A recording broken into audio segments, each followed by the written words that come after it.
എരുവ വടക്ക് അമ്മൻകോവിൽ ദേവീക്ഷേത്രത്തിലെ 11ാമത് ദേവീ ഭാഗവത നവാഹ ജ്ഞാനയജ്ഞവും കാപ്പുകെട്ട് വ്രതാനുഷ്ഠാനവും ജൂൺ 6 വരെ നടക്കും. ക്ഷേത്രത്തിലെ പ്രതിഷ്ഠാവാർഷികം ജൂൺ 7 നടക്കും. എരുവ വടക്ക് അമ്മൻകോവിൽ ദേവീക്ഷേത്രത്തിലെ 11ാമത് ദേവീ ഭാഗവത നവാഹ ജ്ഞാനയജ്ഞവും കാപ്പുകെട്ട് വ്രതാനുഷ്ഠാനവും ജൂൺ 6 വരെ നടക്കും. ചെറുകോൽ ശുഭാനന്ദാശ്രമം മഠാധിപതി സ്വാമി ഗീതാനന്ദൻ ഭദ്രദീപ പ്രോജ്വലനം നിർവഹിക്കും. കരിമുളയ്ക്കൽ അജയകുമാറാണ് യജ്ഞാചാര്യൻ. നവാഹയജ്ഞത്തോടനുബന്ധിച്ച് വിവിധ ദിവസങ്ങളിൽ നവാക്ഷരി ഹോമം, നവഗ്രഹ പൂജ, സർവൈശ്വര്യ പൂജ, മൃത്യുഞ്ജയ ഹോമം എന്നിവയും നടത്തുന്നുണ്ട്.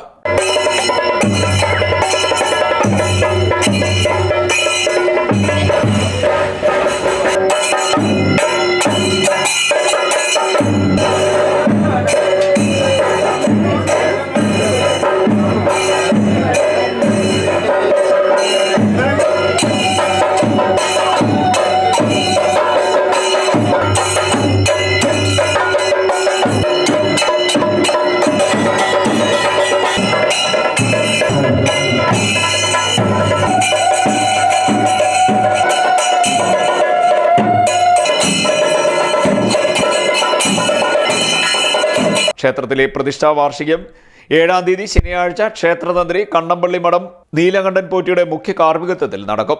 ക്ഷേത്ര ഭരണസമിതി president Suresh Puthenkandathil, secretary Arun Krishnan, vice president Babu, joint secretary Sajesh, treasurer Sathiyamma, committee അംഗങ്ങളായ ശ്രീകുമാർ, അനിൽകുമാർ, രാധാകൃഷ്ണൻ, രാജേന്ദ്രൻ, മനോജ്, രാജലക്ഷ്മി, ഓമനയമ്മ, ശ്രീരാജ്, ലളിതമ്മ, അമൽരാജ്, സുബിൻ എന്നിവർ ചടങ്ങുകൾക്ക് നേതൃത്വം നൽകും.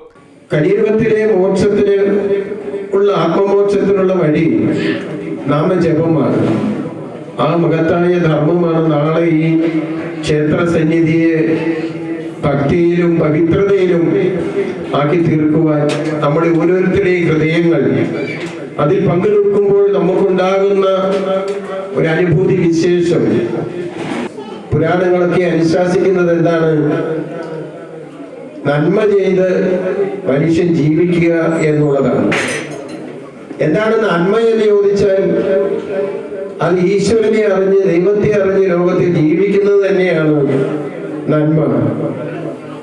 കലിയുഗ പുരുഷോത്തമനാകുന്ന ഭഗവാൻ, ആത്മബോധോദയ സംഘ സ്ഥാപകനായ ഭഗവാൻ ശുഭാനന്ദ ഗുരുദേവൻ പറയുന്നത് നന്മ എന്നുള്ളത് ദൈവത്തിൽ നിന്ന് മാത്രമേ ഉള്ളൂ എന്നാണ് പറയുന്നത്. CDNet news, Kayamkulam.